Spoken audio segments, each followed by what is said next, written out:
रूह। ओ बाबा मन खुशियों में झूमे, देख तेरा ये रूहानी रूह।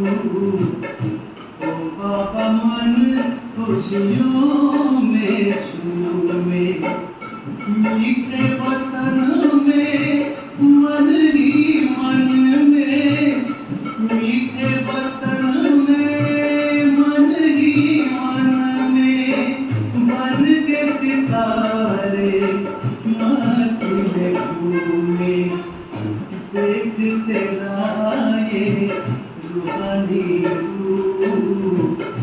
ओ बाबा मन खुशियों में झूमे।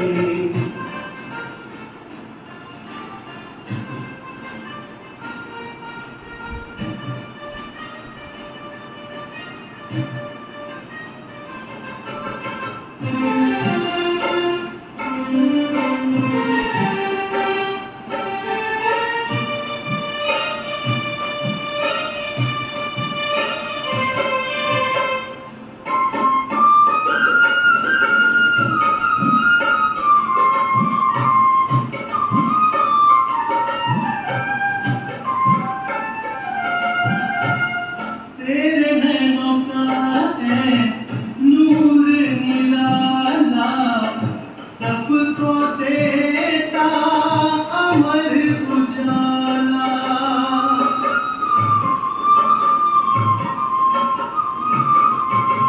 हो तेरे नैनों का है नूर निराला, सबको देता अमर उजाला।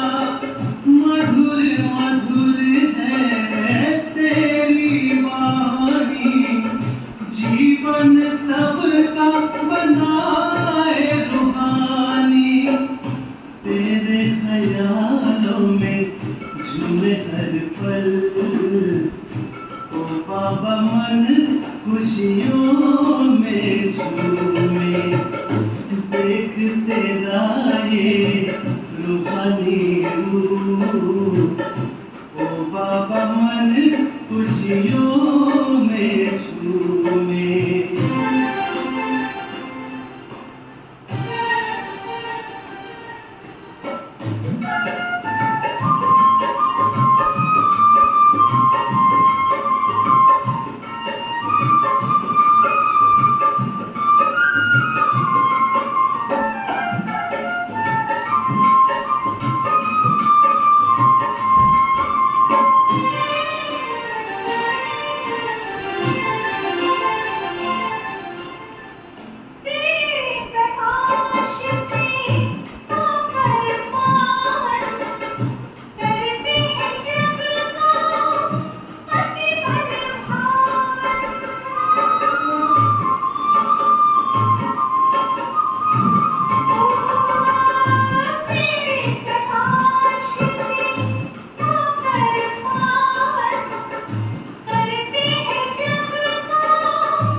शांति।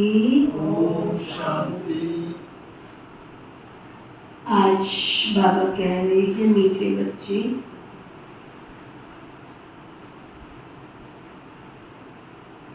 तुम्हें 100%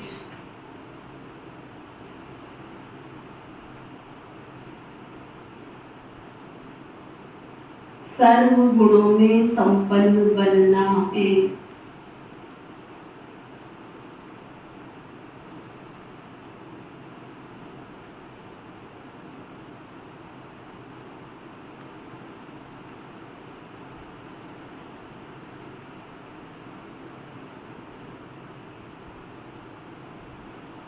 दिल दर्पण में देखना है।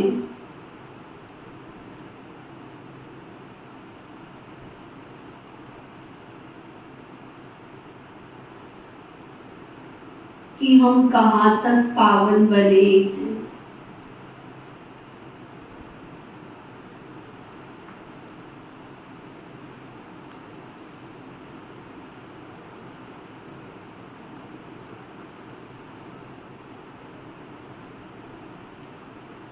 बाबा ने लक्ष्य दिया 100% का। हमारी मंजिल कहाँ है? 100%।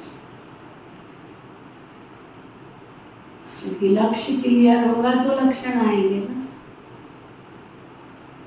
मंजिल क्लियर होगी तो मंजिल पे पहुंचेंगे। तो क्या चेक करना है? दिल दर्पण में खुद ही खुद को चेक करना है, कहाँ तक हम पावन बने। फिर बाबा पूछ रहे हैं, तुम बच्चे कौन सा उत्सव रोज मनाते हो?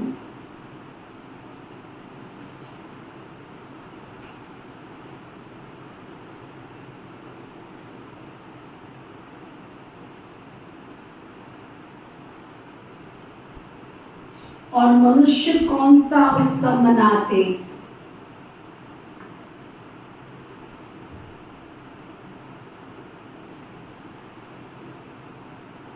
तुम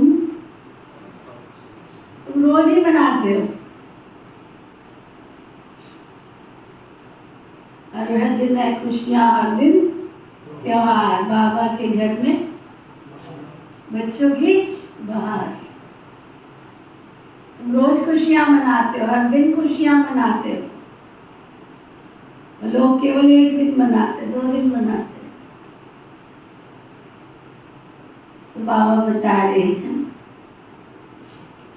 तुम दैवी धर्म की स्थापना का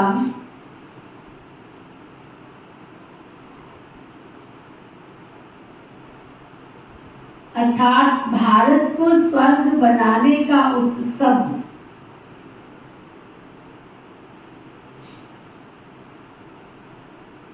रोज मनाते हो।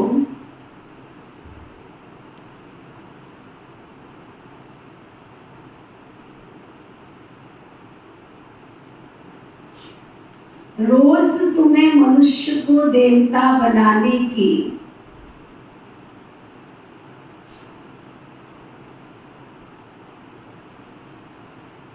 सैपलिंग लगानी है।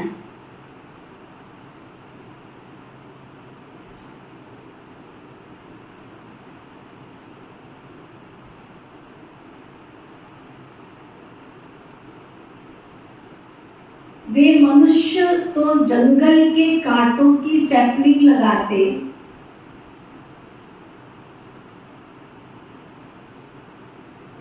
और नाम देते हैं वनोत्सव।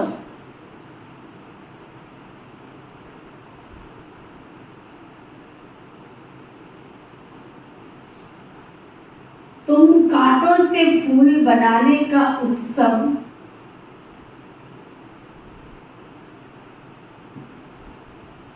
रोज मनाते हो।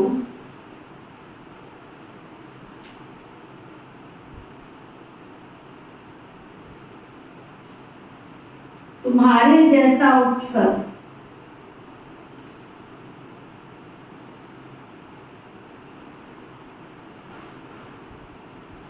और कोई मना नहीं सकता।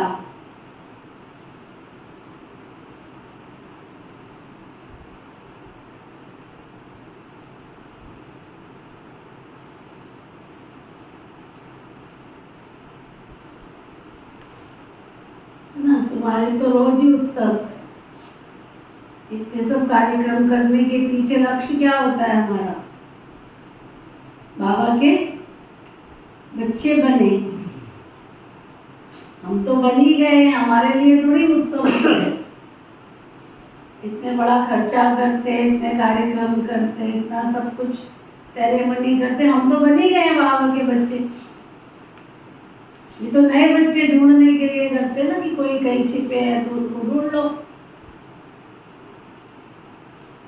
कोई सीप में कोई मोती गिर बन जाए, कोई बूंद गिर के कोई मोती बन के निकल आवे। गीत है मुखड़ा देख ले प्राणी जरा दर्पण में।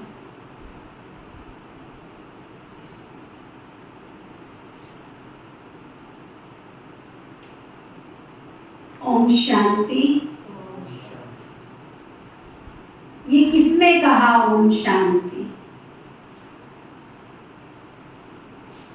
यहाँ तो है ही बाप और बच्चों का सम्मुख मिलन। बच्चों को अब दिव्य चक्षु ज्ञान का तीसरा नेत्र मिला है। देखने के लिए, क्योंकि पतित अथवा पाप आत्माएं तो सब थे ना।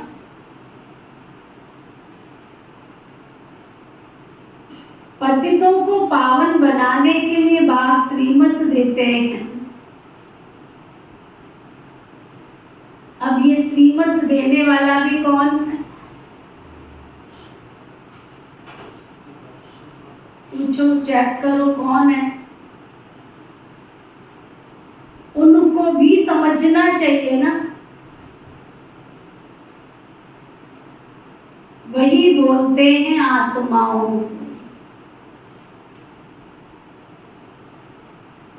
आत्मा जानती है मैंने इस शरीर से अच्छे कर्म किए हैं या बुरे कर्म किए। किसी से छिपा हुआ कुछ भी नहीं। आपसे छिपा है आपने जीवन में कितने पाप किए, कितने पुण्य किए? मेरे से छिपा लोगे, तेरे से छिपा लोगे, लेकिन खुद से खुद को तो नहीं छिपा सकते हो ना। शुक्र है भगवान का ऐसी कोठरी कोई नहीं बनाई जहाँ मनुष्य खुद को छिपा ले। शरीर को छिपा सकता है, बट ऐसी कोई कोठरी नहीं बनी है कि जहां वो अपने आप को छिपा ले।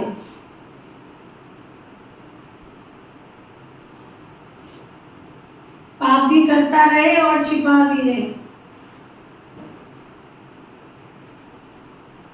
कितना सुंदर भगवान ने प्रकृति के लॉज बनाए हैं, नियम बनाए हैं, मर्यादाएं बनाई। खुद छिपना भी चाहे तो छिप नहीं सकता है। दुनिया के मनुष्य आत्माओं से छिप सकता है, चोर चकारी करके छिप सकता है, पुलिस वालों से छिप सकता है, सीआईडी से छिप सकता है, बट अपने आप से नहीं छिप सकता। जो पाप किए हैं वो पाप, इसलिए कहा भोलेनाथ से निराला और कोई नहीं। अगले पिछले पाप चमकते, एक जन्म के नहीं कितने जन्मों से जो पाप किए वो पाप भी सब रील की तरह सामने आ जाते। और कई बार तो ऐसा है कि आपको जाने अनजाने में कर्म किए हैं वो भी, लेकिन बचपन में जो कर्म किए थे वो भी नहीं छिपे होते हैं।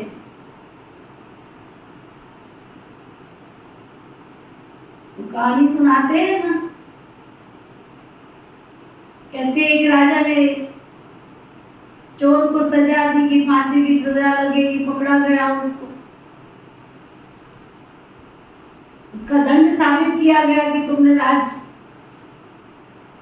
कोष में से चोरी की है इसलिए दंड मिलेगा तुमको। चोरी का दंड फांसी था राजा के उस जमाने में।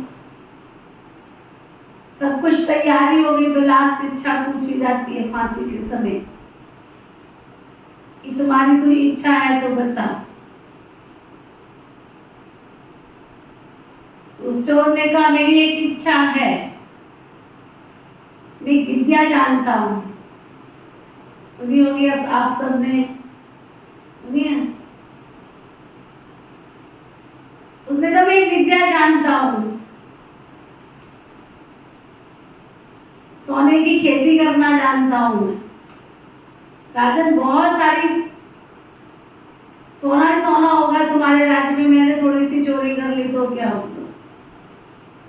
लेकिन मैं ऐसी विद्या जानता हूं। अब उस समय किसी के दिमाग में ये नहीं आया कि अगर ये सोने की खेती करना जानता है तो चोरी क्यों करेगी, है ना? ये किसी के दिमाग में नहीं आया। उसको फांसी के तख्ते से उतारा गया और कहा अच्छा, कहते राजन मुझे सरसों के दाने मिसल सोने के, सरसों के दाने मिसल सोना चाहिए, सरसों के दाने मिसल। तैयार किए गए, सभा आयोजित की गई और कहा राजन बस इसकी एक शर्त ये है कि जिसने चोरी नहीं की होगी ना वही इस बीज को बो सकता है और उसी को सफलता मिल सकती है। तो राजा ने कहा ये कौन सी बड़ी बात है भाई। मंत्री को पूछा, मंत्री कहता है मैं कहां से नापाक हूं भाई, छोटी मोटी चोरियां तो हमने भी की। महामंत्री को पूछा, उसने भी बोल दिया। सभा में अनाउंस हुआ कोई ऐसा है जिसने चोरी नहीं की हो, एक बंदा हाजिर नहीं हुआ। तो बोला देखो राजन अब तो कोई भी नहीं रहा है और ये विद्या तो बेकार चली जाएगी। हम तो आप सबके साथ ही हैं ना, तो आप तो नापाक हो। कहता आप तो नापाक हो, आप ही ये काम कर लो। कहता नहीं। उसने कहा इसका ये है कि अगर नहीं चोरी की होगी तभी ये सफल होंगे, कोई झूठ नहीं बोल सकता, झूठ बोलेगा तो बीज निकलेगा ही नहीं। तो राजा ने कहा कल को मैं बोल डाल को उससे बीज ना निकले तो भी तो सिद्ध होना ही। तो बोला नहीं बचपन में तो मैंने भी चोरी की है। तो कहते इस राज्य के अंदर राजा भी चोर, महामंत्री भी चोर, मंत्री भी चोर, प्रजा भी चोर, तो मैं किस लिए चोर हूं? और मैं चोर हूं तो मुझे क्यों फांसी की सजा मिल रही है? सबको फांसी की सजा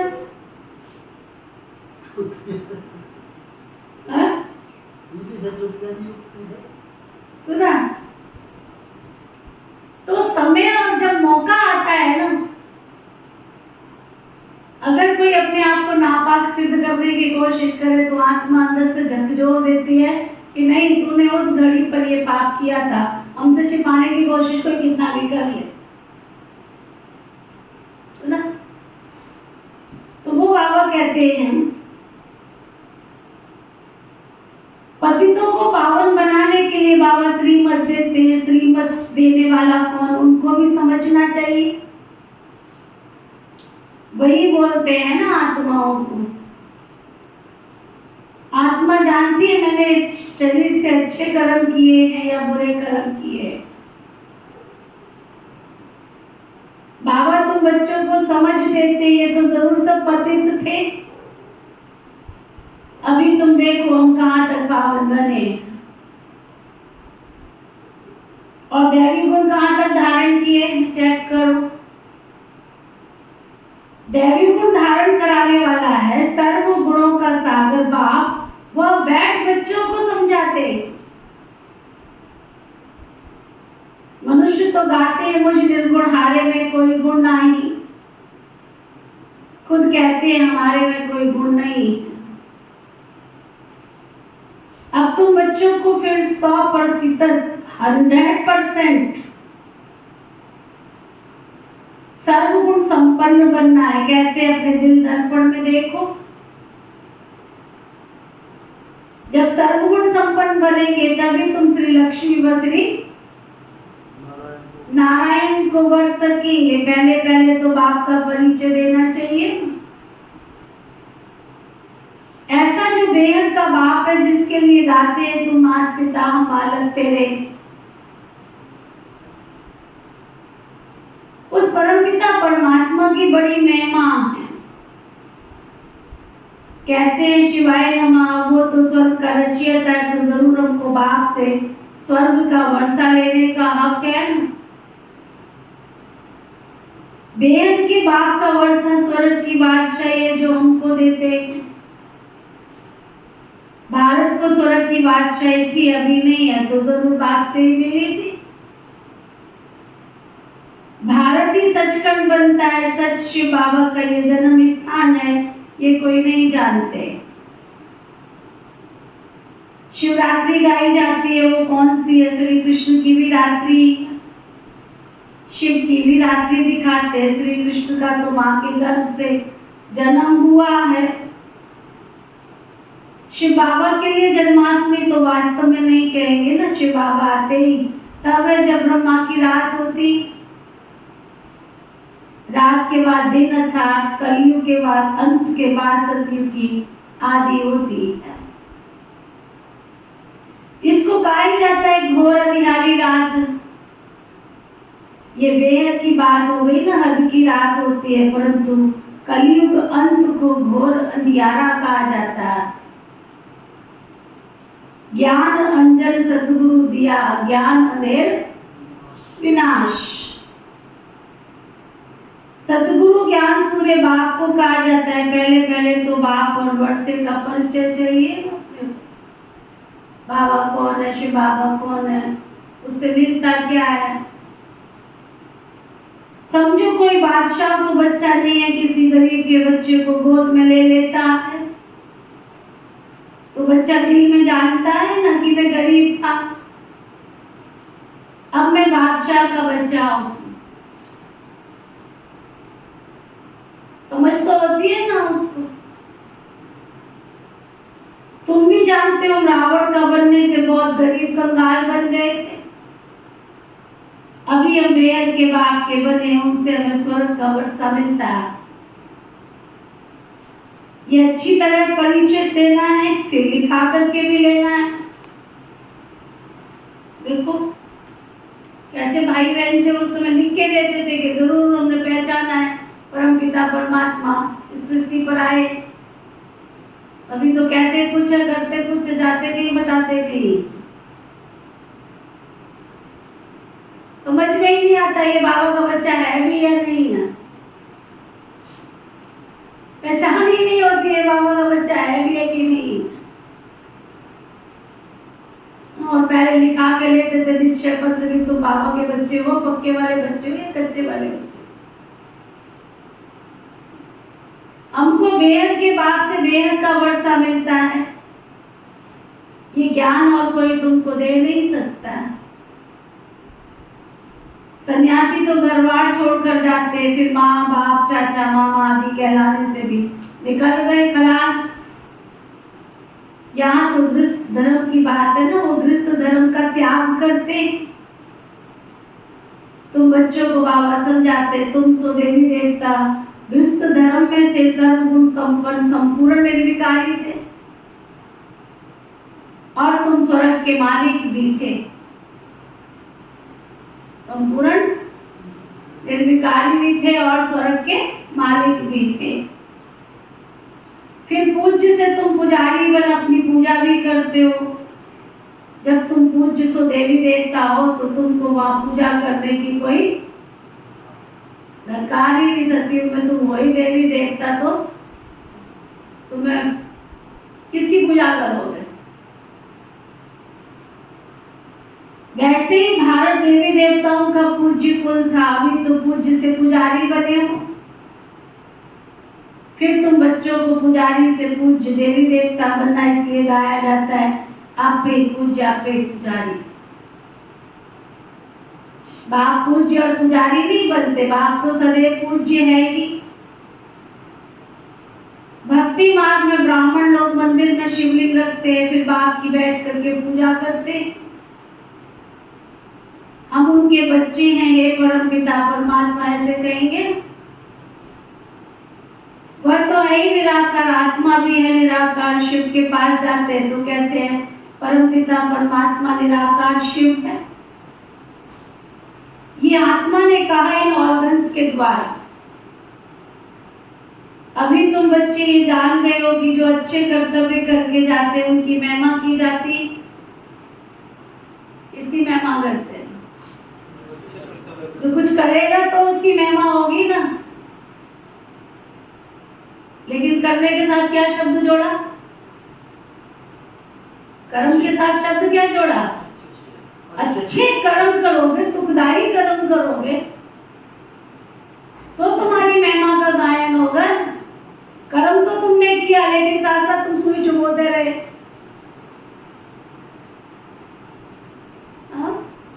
कांटे चुभोते रहे, कर्म तो तुम कर रहे हो लेकिन दुख देते रहे तो उसकी कोई महिमा करेगा क्या? कहते चल काम चल गया, अच्छी बात है, काम ही तो चलाना।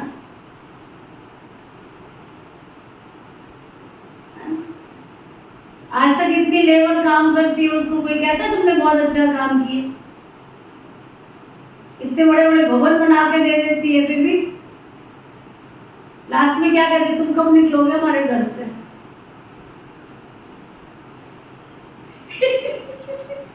इतना सुंदर घर बना के दे रहे फिर भी उसको क्या कहते? हम तुम्हें देख देख के थक गए, तुम निकलोगे हमारे घर से, जल्दी निकलो। लेकिन हाँ कोई समझदार अच्छा कपिल भाई जैसा मिल जाए तो कहेंगे भाई तुम हमारे घर में आ जाओ। हमने देखो इनको अपने घर में बसा लिया। क्यों कपिल भाई? लोगों ने तो नहीं कहा होगा तुम हमारे पास आओ, हमने तो कहा नहीं, जब तक तुम बाबा के बच्चे नहीं बनोगे ना हम तुम्हें छोड़ेंगे नहीं। और अभी एक नहीं, हम तो पूरे परिवार के पीछे लगे पड़े, सारा परिवार आ जाओ हमारे पास। तो दुनिया में और यहाँ ये अंतर है, अच्छे कर्म करने वाले को सारी दुनिया पूछती है। क्या सोच रहे हो? है ना? लोग थोड़ी कहते हमारे महल में आओ, तुम करके मुहूर्त के टाइम बुला लेंगे, चाहे समोसा पकौड़ा खिला देंगे, बस ज्यादा कुछ हुआ तो सदन का एक लिफाफा भी दे देंगे, गिफ्ट दे देंगे, उसके बाद कौन बुला रहा है? और यहाँ तो रोज ही कहते हैं कहाँ गए तुम्हारे भाई जिन्होंने काम के बुलाओ उनको। सुख दे के गए हैं ना, तो सुख देने वाले व्यक्ति को याद किया जाता है। बाबा का कहने का मतलब ये है ना। ये देखो हमारे कपिल भाई ने, हम तो चले थे बस थोड़ा सा हमारा काम कर दो, इन्होंने नीचे से लेके ऊपर तक सारे आके इस घर की महिमा करते। बड़ा सुंदर टाइलें लगाई, बड़ा घर चमकाया है, लगाया थोड़ा सा, किया थोड़ा सा, गायन जब तक ये बाबा का घर रहेगा तब तक लोग करते रहे। ये हमारा मन नहीं था है? बाबा ने कराया? बिल्कुल भी नहीं था, खींच कर ले आया बाबा। बाबा ने 21 जन्म की बादशाही देनी थी और इतना कि चॉइस भी मेरी नहीं, चॉइस भी इनकी। तो फिर भाई आप ही जाओ ना, आप ही देख के आओ ना, मेरे से नहीं होता, आप ही जाओ। अच्छा ठीक है। जो इस बाबा के घर में जी हाँ अच्छा जी का पाठ बजाता है, बाबा उसकी बुद्धि में भी बैठ जाता है, उससे अच्छे अच्छे तुम बस सरेंडर होके बाबा की शरण में तो आ जाओ। ये हमारा पवन भाई कराया तो जबरदस्ती, खुशी से ये कुछ नहीं करता, जबरदस्ती कराना पड़ता है। इससे करता अच्छा पर इसके पीछे पड़ना पड़ता है। एक नक्शा बनाया, क्लास के बाद बैठ गया ना, 100 नक्शे बनाए होंगे, फाड़ दो इसको, ये नहीं चाहिए यार, ये भी नहीं चाहिए, ये भी नहीं चाहिए।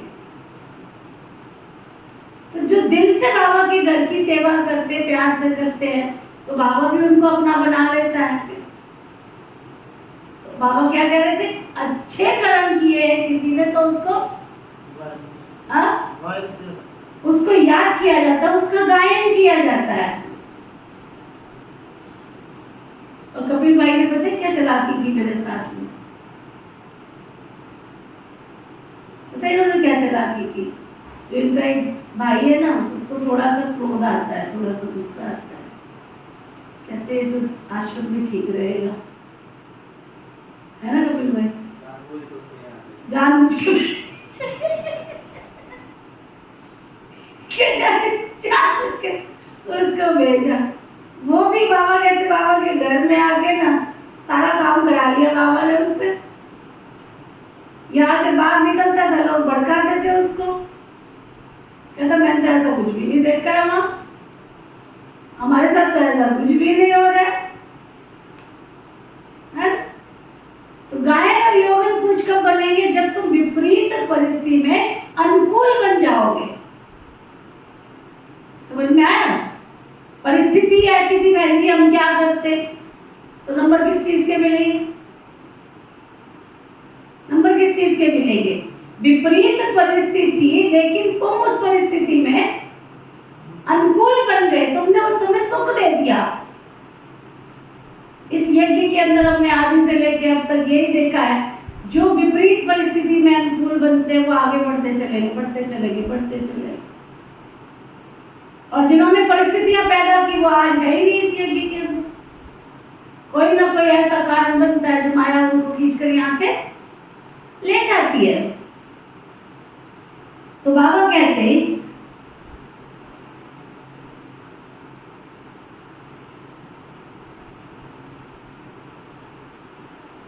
गाते भी है परम पिता परमात्मा। तो बाप कहते तुम माता पिता के गुण गाते हो ना।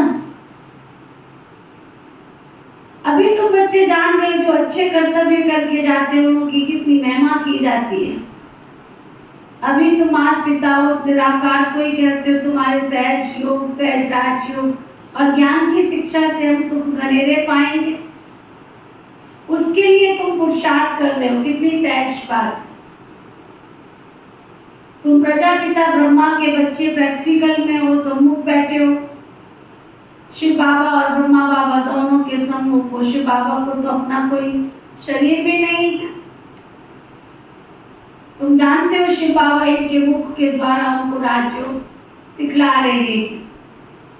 श्री कृष्ण तो छोटा बच्चा है ना, वो कैसे कहेगा कि देह से ही देह के सब संबंधों को भूलो, अपने को आत्मा समझो। ये श्री कृष्ण तो कह ना सके, ये तो बाप ही कह सकते। ये बहुत बड़ी भूल हुई है ना। लक्ष्मी नारायण से लेकर यथा राजा रानी तथा प्रजा, उन सब को सुख मिला हुआ था। वही सब 84 जन्म ले तमो प्रधान बने। मूल लक्ष्मी नारायण हुए ना, यथा राजा रानी तथा प्रजा। अभी फिर तुम आकर शूद्र से ब्राह्मण बने हो। ये तुम्हारा संगम युग है, पुरुषोत्तम संगम युग, जिसमें तुम पुरुषों में भी उत्तम पुरुष बन रहे। पुरुषों को इस लीप युग को धर्माओं युग कहा जाता है। तुम जानते हो ये हमारा ईश्वरीय जन्म है। दिन प्रतिदिन बाबा नई नई पॉइंट्स बच्चों को समझाते रहते हैं। जब तक जीना है अंत तक तुमको क्या कवर में, जब तक जीना है तब तक पढ़ते रहना है। पॉइंट्स निकलती रहेगी, ऐड होती चली जाएंगी। ज्ञान यज्ञ भी अंत तक चलना है। रुद्र यज्ञ रचते हैं ना, मिट्टी के शालीग्राम बनाकर बैठ करके फिर उनकी पूजा करते। आत्मा की पूजा होती है। तुम जीवात्माओं ने भारत को सितार्श बनाया, तो आत्माओं की पूजा करते हैं। परम पिता परमात्मा बाप के साथ तुम सर्विस कर रहे हो ना, तो शिवलिंग के साथ तुम्हारे शालीग्राम भी बनाते। तो मुख्य मुख्य पहले बाप का परिचय देना है। शिव बाबा ने जन्म लिया, परंतु माता के गर्भ से थोड़े ही कोई जन्म लेते हैं। वह तो है ही निराकार। जैसे कोई शरीर छोड़ देता है, फिर उनकी आत्मा को बुलाते हैं श्राद्ध खिलाने के लिए। अब श्राद्ध आने वाले हैं, आत्मा को खिलाते हैं ना। आत्मा ही स्वाद लेती है, कड़वा है, मीठा है, दुख सुख सब आत्मा को भासता है। आत्मा में ही संस्कार है, आत्मा को सुख व दुख भासता है, तब जबकि शरीर है। बाबा ने समझाया सजा कैसे मिलती है। सूक्ष्म शरीर भी नहीं, स्थूल शरीर धारण कराए फिर सजा देते। गर्भ जेल में सजा खाते, त्राही त्राही करते, बस मुझे बाहर निकालो। गर्भ महल का भी मिसाल दिया हुआ, बाहर निकलने नहीं जाते थे। ये भी एक दृष्टांत है, सतयुग में गर्भ भी महल बन जाता है, वहां कोई पाप होता ही नहीं। अभी तुम जानते हो पतित कैसे हुए, नाम ही अजामिल जैसे पतित पापी, बहुत पाप करते रहते हैं, पावन माना निर्विकारी। मूल बात ही है विकार की, इसलिए पावन बनने के लिए सन्यासी घर बार छोड़ देते, तो उनको महात्मा कहते हैं। मनुष्य सब पतित है, इसलिए गाते रहते हैं पतित पावन सीता राम रघुपति राघव राजा राम। अब राजा राम तो शिव बाबा को नहीं कहेंगे ना, राम परम पिता परमात्मा को कहा जाता है, राजा राम नहीं। मैं तो राजा महाराजा बनता नहीं हूँ, श्री लक्ष्मी महारानी नारायण महाराजा तुम बनते हो, हम नहीं। मैं तो निराकार पुनर्जन्म रहित हूँ ना, शरीरधारी जो है वो सब पुनर्जन्म लेते रहते हैं। बाप कहते मैं हूँ निराकार, मुझे भी प्रकृति का आधार लेना पड़ता। मैं गर्भ में प्रवेश नहीं करता हूँ, मैं इनमें प्रवेश करता हूँ। ये अपने जन्मों को नहीं जानते है ना। बाप बैठ समझाते, तुम सो देवी देवता थे, फिर शूद्र बने, अभी तुम सो ब्राह्मण बने हो। मैं तुमको समझाता हूँ, तुम अपने जन्मों को नहीं जानते। जो ब्राह्मण बनेंगे वही आकर के समझेंगे, जो ब्राह्मण बनेंगे वही आकर समझेंगे ना। बाप कहते इस प्रकार तुमने 84 जन्म पूरे किए, कहा जाता है 21 पीढ़ी का वर्षा। बेहद का बाप बेहद सुख का वर्षा देंगे ना, लौकिक बाप से तो अल्पकाल सुख का वर्षा मिलता है। अमर लोक में आदि मध्य अंत सुख है, यहाँ तो आदि मध्य अंत दुख है।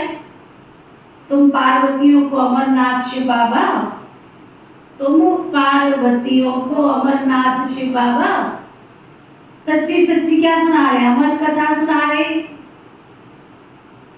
ज्ञान का तीसरा नेत्र देने के लिए सत्यनारायण कथा भी सुनाते हैं, फिर ज्ञान का तीसरा नेत्र देने की भी कथा, अमर कथा, सत्यनारायण की कथा, फिर तीसरी की कथा।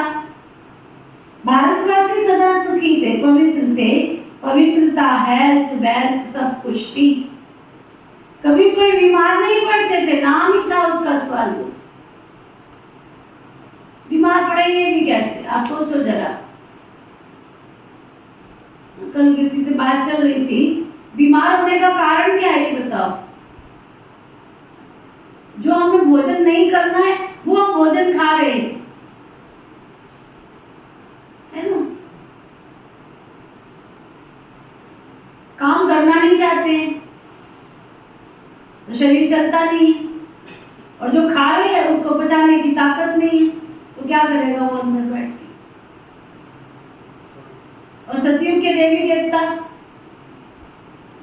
उनका भोजन क्या था, फल फ्रूट 56 प्रकार के भोग में, ये थोड़ी था लड्डू बर्फी, ये तो हम खिलाते रहते हैं उनको। निरोगी कंचन काया का मूल मंत्र है शुद्ध सात्विक भोजन। अभी देखो अविनाश भाई जी आए ना, कहते मेरी माता 96 साल की, 96 ईयर की है। बाबा का बच्चा बनने के बाद इतनी एनर्जी आती है क्योंकि भोजन अंदर कौन सा जा रहा है, शुद्ध सात्विक भोजन जा रहा है ना। अब देखो सतयुग में महल जो थे नदियों के किनारे होते थे, वहां एसी कूलर थोड़े होते थे। नदियों के किनारे महल क्यों होते थे,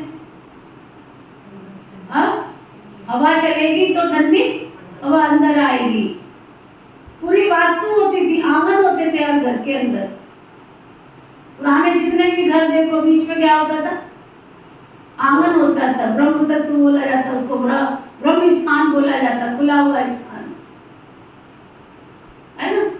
तो क्रॉसिंग होती थी, इधर से हवा जा रही उधर से निकल के जा रही, तो घर में शुद्ध सात्विक वातावरण होता है। पांचों तत्व कंट्रोल में होते थे। तो बाबा कहते हैं सत्युग में तो कोई बीमार होंगे ही नहीं, नाम ही है ना स्वर्ग। भारत प्राचीन स्वर्ग था और कोई धर्म खंड था ही नहीं वहां। झाड़ का थुर होगा ना, थुर में कौन रहते थे? बरोबर देवी देवताओं के चित्र हैं, वह था फाउंडेशन। परंतु अपने को देवी देवता धर्म वाले कहलाते नहीं। अभी दोनों की राजधानी स्थापन हो रही। तुम सतयुग का राधे कृष्ण का जोड़ा बन सकते हो। आओ तो हम आपको समझाएं। तुम सच सच स्वर्ग का प्रिंस कैसे बन सकते हो? इस समय तो सब पतित है ना, कोई भी युक्ति से तुम लिख सकते हो। कहते हैं सब मिलकर के धर्म एक हो जाएं, परंतु ये हो कैसे सकता? एक धर्म तो सतयुग में था ना, एक मत एक भाषा थी, ताली नहीं बजती थी वहां पर। ताली कैसे बजती है? दो हाथ से, वहां ताली नहीं बजती।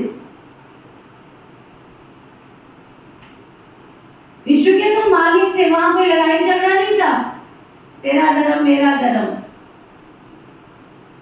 सुना? वो कहता मैं बहुत ऊंचा हूं, वो कहता मैं ऊंचा। होड़ लगी हुई कंपटीशन। सुख देने की बात कहां पर है? खाओ पियो ऐश करो मित्रों।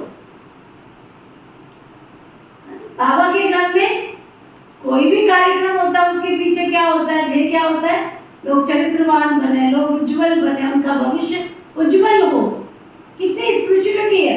गाने तुम भी गाते हो, गाने हमारे भी गाए जाते है ना? उन गानों में कितनी अश्लीलता झलक जाती है। और बाबा के गाने, गाने उस भाई ने भी गाए, तो अश्लीलता झलकी? दिव्यता, पवित्रता, शालीनता, गाने दुनिया वाले भी ना। अरे जिस इष्ट देवी देवता की तुम पूजा कर रहे हो, कोई उसको कुछ बोल देता है, कोई उसको बोल देता है, और तुम नाचे जा रहे हो, यही नहीं पता लग रहा है ये क्या बोल रहे हैं।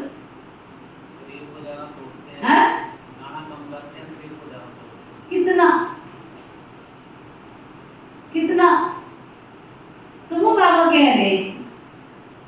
अरे बच्चे तुम विश्व के मालिक थे।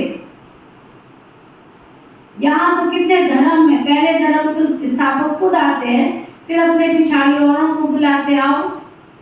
उनको तो सत्व रजो तमो में आना ही, जो भी आते हैं सबको सत्व रजो तमो में बनना ही है। परंतु अभी तुम पति से पावन बनते हो ना, सब बुलाते हैं गॉड फादर आओ, आकर के हमको स्वर्ग में ले चलो।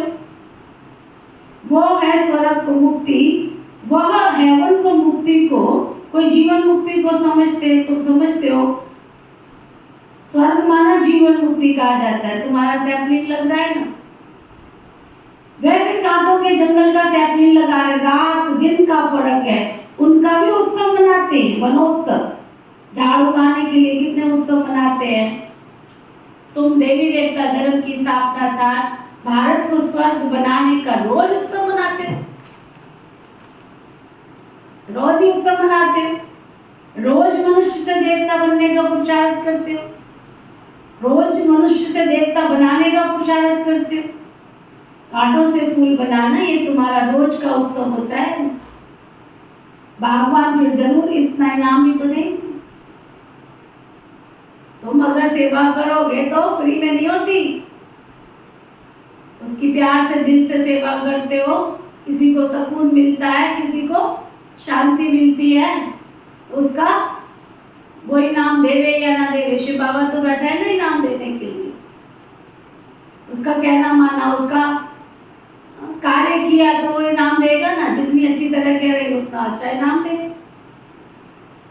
बच्चों ने गीत सुना ना, हे प्राणी अपने दिल दर्पण में देखो। तुम स्वर्ग के देवी देवता बनने अथवा लक्ष्मी को बनने के लायक बने हो या अभी तक कोई अवगुण है तुम्हारे अंदर? बल तूफान तो बहुत आएंगे, माया छोड़ती कोई को भी नहीं, तो ना छोड़ेगी कोई, ध्यान रखना। कच्चे पेड़ को चिड़िया खाने आ जाती, कच्चा फल लगता है ना, सबसे पहले आ जाती है चिड़िया खाने के लिए। बड़े बड़े दीपकों को भी बुझा देती है, चिंता नहीं करो। बड़े बड़े दीपकों को भी बुझा देती है। उल्टे सुल्टे संकल्प तो खूब बार करेंगे, परंतु तुमको मजबूत रहना है। क्या सुन रहे हो? लोग तो तुम्हें हिलाने के लिए आएंगे, लेकिन तुम अंगद की तरह अपना पैर जमा के रखना।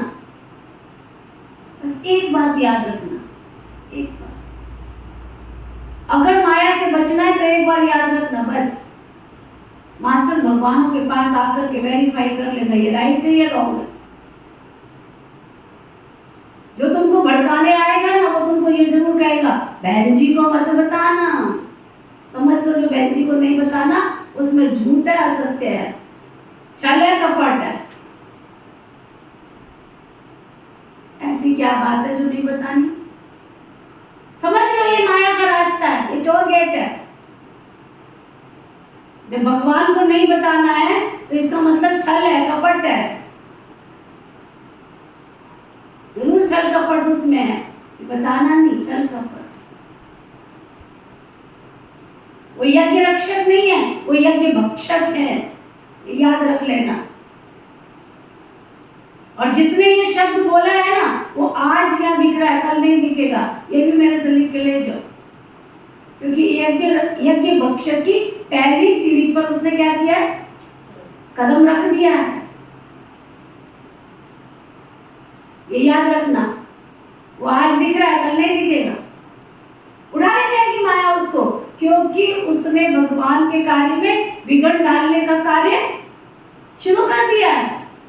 और विघट डालने वाली आत्मा को भगवान अपने पास तो रखेगा नहीं। जिस दिन उसके पाप का घड़ा भरेगा, ऐसे थोड़ी दिखाते हैं शिशुपाल की 99 गालियां भगवान ने सहन की, ऐसे थोड़ी दिखाते हैं। भगवान भी एक पाप माफ करेगा, 2 करेगा, लेकिन जिस दिन 99 पूरे हुए उस दिन वो कहेगा ये दर्द तेरे लिए नहीं, भाग यहां से, बहुत बर्दाश्त कर लिया मैंने तेरे। ये सब इस संगम युग की कहानियां हैं जो बनी हुई शास्त्रों के अंदर। शिशुपाल कौन था? श्री कृष्ण जी का कौन था वो? श्री कृष्ण जी 16 कला संपूर्ण निर्विकारी डबल अहिंसक मर्यादा पुरुषोत्तम थे। शिशुपाल कौन था?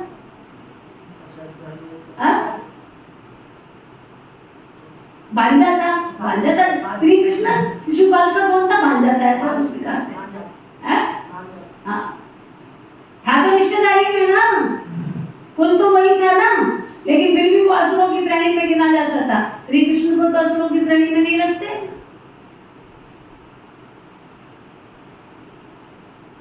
तो असुर और देवता ये शुरू से चले आए हैं।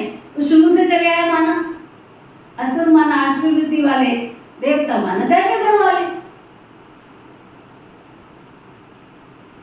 उसकी बुआ लगती थी ना, वो श्री कृष्ण की बुआ का लड़का था शिशुपाल।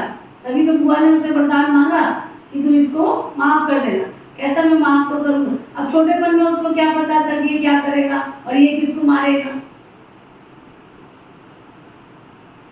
लेकिन फिर भी उन्होंने वचन दिया 99 तो माफ करूंगा, 100 नहीं माफ करूंगा, 1 पे आ जाएगा फिर।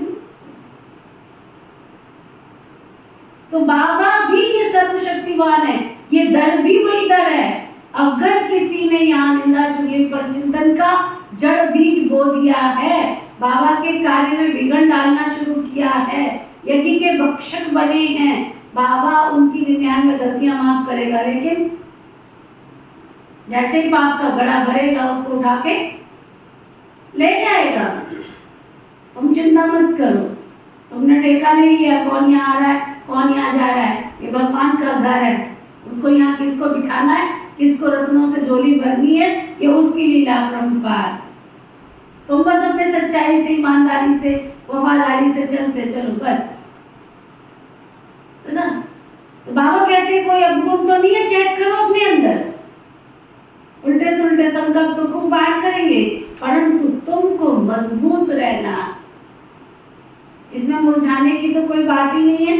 बाप से योग तोड़ नहीं देना है, सबका खिवैया तो वो बाप है ना।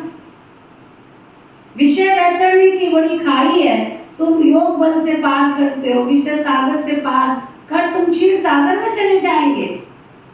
विष्णु का राज्य क्षीर सागर है ना, अर्थात घी नदी बहती यहाँ तो घासलेट की और रक्त की नदियां बहती हैं। तुम बच्चे जानते हो शिव बाबा की श्रीमत से हम शिवालय में जा रहे हैं, जहाँ हम सदैव सुखी रहेंगे। तुम सदा सुखी थे ना, माया ने तुमको कितना दुखी बना दिया। गृहस्थ व्यवहार को अधर्मी बना दिया है, वहां है गृहस्थ व्यवहार धर्मी। अभी तुमको बाप श्रेष्ठाचारी दैवी गृहस्थ धर्म वाला बना रहे हैं। पहले पहले मुख्य बात है बाप का सबको परिचय देना। देखो कितना सुंदर अवतार भाई ने परिचय दिया। इतना बड़ा साइंटिस्ट सामने बैठ के बोले, फिर भी किसी को ना समझ में आवे तो उसकी बात। सब कुछ तरीके से बाबा का परिचय दे दिया। ये ब्रह्मा कुमारी विश्वविद्यालय का ज्ञान कोई ऐसा वैसा ज्ञान नहीं है, ये साइंटिफिक है। रिसर्च करो ना, सुनी सुनाई बातों पर क्यों विश्वास करते हो? रिसर्च करो ना। लोगों का आउटपुट आया, कहता दीदी दिल कर रहा था बस सुनते रहे, तो ना। तो बाबा कहते तुमने से तुम्हारा मुख्य कर्तव्य है सबको बाप का परिचय देना। तुम बाप का बनने से स्वर्ग का मालिक बनते हो। यह तो दुख धाम है ना, तुम स्वर्ग में जाते हो वाया मुक्ति धाम। इसलिए शिवपुरी विष्णुपुरी को याद करो। याद करते करते करते बच्चे तुम्हारी अंत मत सो गति हो जाएगी। ये याद रखो, हमारे 84 जन्म पूरे हुए, फिर हम कल आकर के राज्य करेंगे। दिल दर्पण में अपनी शक्ल देखते हो? देखते हो? देखते हो? दिल दर्पण में अपनी शक्ल देखते रहो। कोई अवगुण तो हमारे में नहीं है। खुद की चेकिंग खुद करो। कर्म ही किस्मत की मंजिल है, बिन किए कुछ नहीं मिलेगा। कर्म शुभ बीज कर, शुभ कर्मों का बीज वो जो किया है वही मिलेगा। जब हमें पता है क्यों हम अशुभ करें, मेरा किया हुआ मुझे ही मिलेगा, तो मैं क्यों अशुभ कर्म करूं? तो बाबा कहते हैं चेक करो, हम कल आकर राज्य करेंगे। दिल दर्पण में अपनी शक्ल देखते रहो। कोई अवगुण तो हमारे में नहीं है। अच्छा, मीठे मीठे सिकिलदे बच्चों प्रति माता पिता बाप दादा का याद प्यार और गुड मॉर्निंग। रूहानी बाप की रूहानी बच्चों को नमस्ते। हम सब रूहानी बच्चों की रूहानी बाप दादा को सिखवा प्रेम से नमस्ते नमस्ते नमस्ते जी। धारणा के लिए मुख्य सार, योग बल से विषय वैतरणी की बड़ी खाड़ी को पार करना।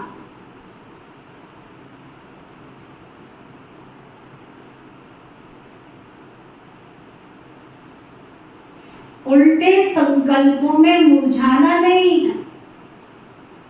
संकल्प विकल्प तो बहुत आएंगे, परंतु मुरझाना नहीं उल्टे संकल्पों में।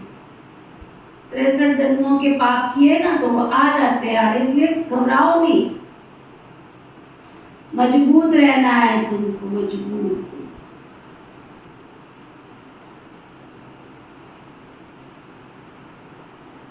पूजनीय बनने के लिए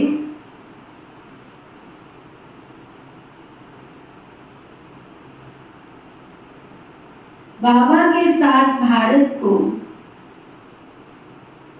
सिरताज बनाने की सेवा करनी।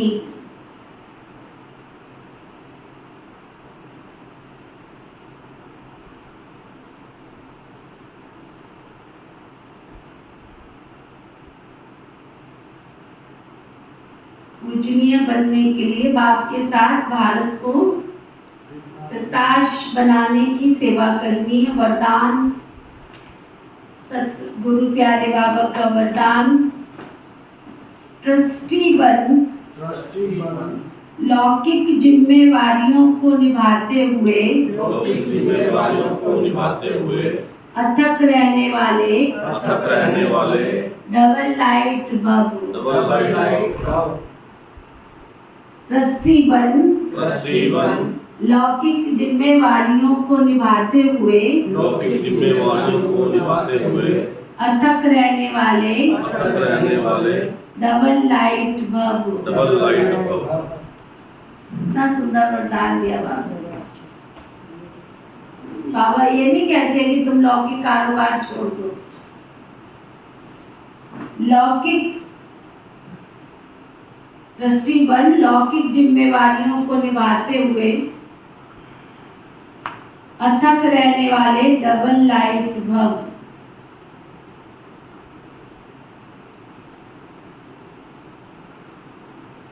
लौकिक जिम्मेवारियों को निभाते हुए सेवा की भी जिम्मेवारी निभाना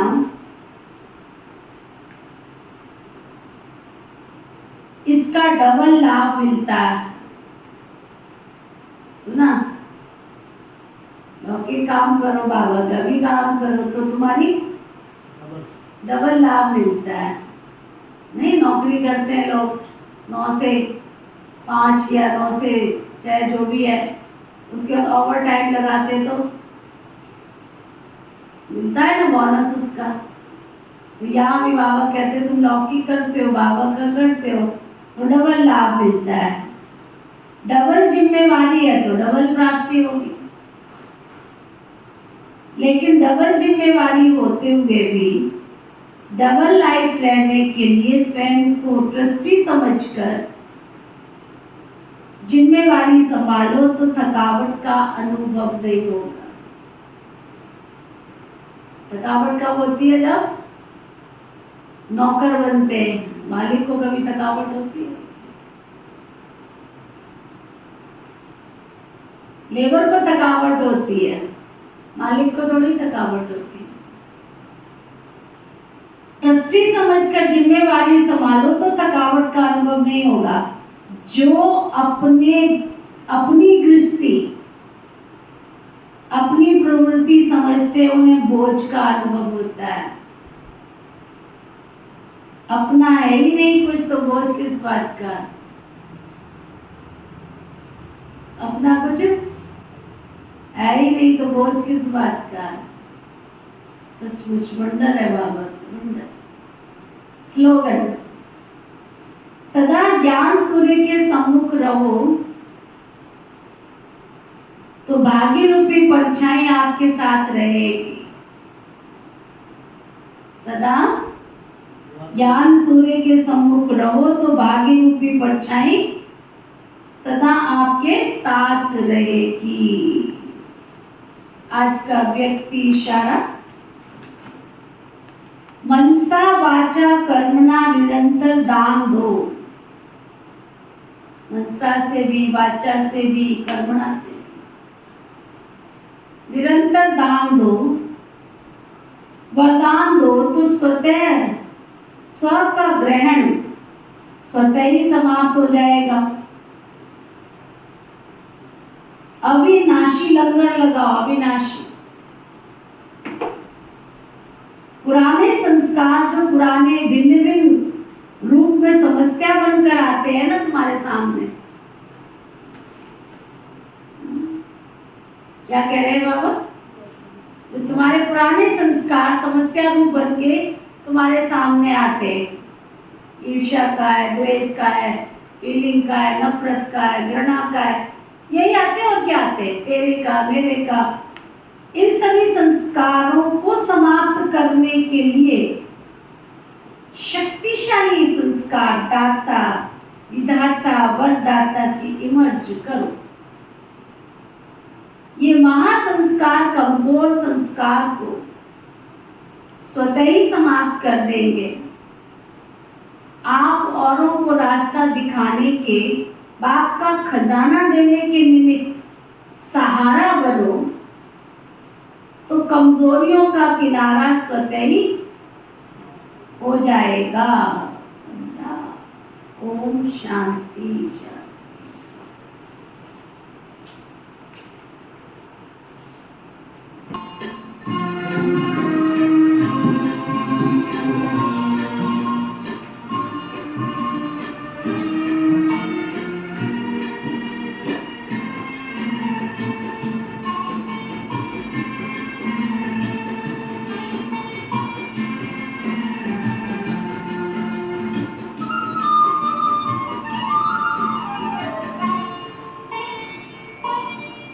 सद्भावना अपना कर दिल में सबको सुखी बनाना है, सबको सुखी बनाना है।